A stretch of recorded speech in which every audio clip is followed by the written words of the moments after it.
Hello and welcome back to my channel. First off, I just wanted to thank all of you guys. Those of you who just watch, like, subscribe, all that, it means so much to me that you guys tune in every single day for these videos. And honestly, I'm so appreciative. It's been a wild month with the growth of this channel. Over 40,000 subscribers now, so I know I say this all the time, but I really appreciate you guys, and you guys give me inspiration to keep on posting more and more content and putting the effort into this. So thank you to all of you. In this video, I'm going to talk about what I would do if I received that $1,200 stimulus check and how I'll turn that $1,200 into $9,134 with zero work whatsoever. So here's the situation. Let's say I'm a 24-year-old that just got his stimulus check, and I like money and I like to think long term. Okay, so granted, yes, the stimulus check is to stimulate the economy, but don't worry, I'll get into that, and I'll get in exactly how you'll do that and how you'll turn this into $9,000. We're going to do this through long-term investment with zero input and zero effort. Completely passive. Before I get into the $9,000, let's cover some basics on exactly what we're going to do here. Whenever I talk about investing in general, I suggest that I can earn a 7% annual interest rate, pretty much guaranteed if you look at it long term. That percentage is based off of a few assumptions. First, I'm assuming that I'll be investing for longer than 10 years. That's because in any given year, the market can go up and down wildly. Like for instance, in 2008, we saw an enormous dip in the market. It went down 40% in a single year. For many investors, they lost 40% or more. Depending on what you invest in, you can lose a massive amount or gain a massive amount in any given years. Other years, there's a much larger increase. Like for instance, after this COVID dilemma is over, anyone who invested right now is probably going to see a larger than 7% increase in the next few years as the market rebounds.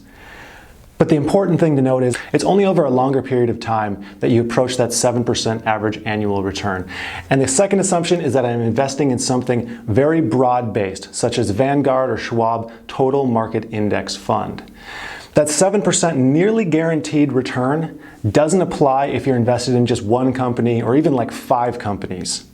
A particularly savvy investor, maybe you've heard of him, he goes by the name of Warren Buffett. He stated that the economy, as measured by gross domestic product, can be expected to grow at an annual rate of about 3% over the long term. An inflation of 2% would push the nominal GDP growth to 5%, Buffett said. Stocks will probably rise at about that rate, and dividend payments will boost total returns to 6 or 7%.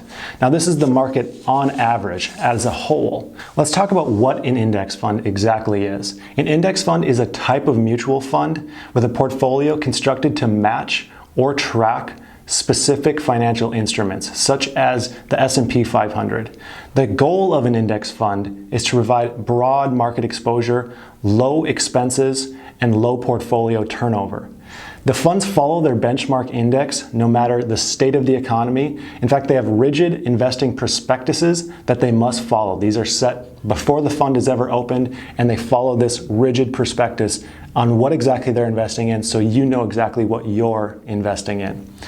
Index funds are generally considered ideal portfolio holdings for like long-term investments, 401ks, IRAs, anything that is going to be held for many, many years. An investor, again, Warren Buffett has recommended index funds for many years rather than picking out individual stocks for investors. He says for most people, you're much better off choosing an S&P 500 index fund and just going with that. That's because, yes, an individual can pick individual stocks and you might have a great return, or you might, just tank and lose all your money. That's the risk. I generally believe this is true too, unless it's your job to research and purchase stocks, which if it is, you're probably not watching this video. Maybe you are. But making individual stock picks is basically betting that you know more or have more information on the entire market than everyone else does combined. So when I think of it that way, it makes me, double check what exactly I'm going to buy. And if it's not your job, if you're not in the business of making money from stocks, you're better off putting it in something like an index fund, I personally believe. So let's get back to the $9,134, exactly how you're gonna make that happen. Let's say I put my $1,200 stimulus check into an ETF fund called the S&P 500 SPDR. That yields on average about 7% a year over the long term. Over any given year, it might be 15%, it might be 4%, but over the long term, all we want is that 7% return. If I don't touch it and just let it compound for 30 years, so if you're 24, that's not even quite retirement age. Just 30 years, you'd be looking at $9,134.71 pre-tax. That's almost tenfolding your money with no effort whatsoever. You're just putting it in there, not touching it. You don't have to think about it for 30 years. What if you want to ramp this up a little bit and earn a little bit more money? These numbers are exciting. And let's say you contribute $100 every month to an S&P 500 index fund. How much money would you have after 30 years?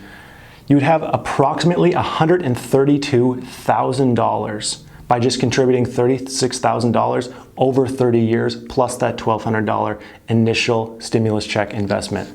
That's only $3.33 a day invested, and you end up with over $130,000. And that's just on average. With the markets being really low right now, and it's starting off in a 20% deficit, you'd probably be looking at a higher return. There's really very few instances where it would be a better time to start investing, to be completely honest. Now, $100 is great, but what happens if we bump that up to $250 a month? Now, I know that isn't feasible for everyone. Now we're getting into higher numbers, but maybe you can do $100 a month now, or even $20 a month now, and then in 10 years, when you can afford $250 a month, then you bump it up then. It's still worth it to do it in 10 years. That's just $8.33 a day, $250 a month. So after 30 years, you would have $312,000 in your account. After 40 years, which is retirement age, if now you're in your 20s, in 40 years you'd be in your 60s, you'd be looking at $658,000 for about a $90,000 investment spread over 40 years. The power of compounding numbers is literally insane, but there is an occasion in which I wouldn't recommend investing your money into an index fund right now. And that's if you have any outstanding debt that is over a 7% interest rate. Now, I don't hear people talking about this very often, but I think it's really important. So for example, let's say you have a $2,000 balance on your credit card, and your credit card is, let's say, 17% interest, which is kind of on the low end for credit cards, which is just absolutely insane. You'd actually be losing money by investing in an index fund and expecting a 7% return. You'd be losing 10%. So if you're in that situation, you would actually be better off paying off all your high interest consumer type debt first. Once that's completely covered, then start making contributions to an index fund or some kind of long-term investment fund, like an IRA or things like that. We can get into what exactly is better for the long term as far as retirement and things like that and tax consequences. But the most important thing is just regularly putting those payments in now. The best time to plant a tree is 20 years ago. The second best time is today. That's a proverb from somewhere, and I love it. So back to stimulating the economy. This is the whole importance of the stimulus check, is getting money circulating. So that's important too. So if I had enough money set aside to be able to invest, I know not everyone is able to invest that $1,200. I would invest that $1,200, and then the next $1,200 that I spend, I would try my hardest to spend it on local companies, because that's what really matters, the local companies around you, not the national companies that are pulling in money and then it's just going to their headquarters in whatever state. By purchasing it at a local mom and pop store, you're on average putting money into your local area 7 times. I've read that. Now here's an example. Let's say I buy a product from Custom Grains. My friend Chance, he owns this business. It's a local custom art and furniture business out of Minnesota. That gives Chance, the owner, the opportunity to buy more metal pieces from the local metal fabricating business in his area.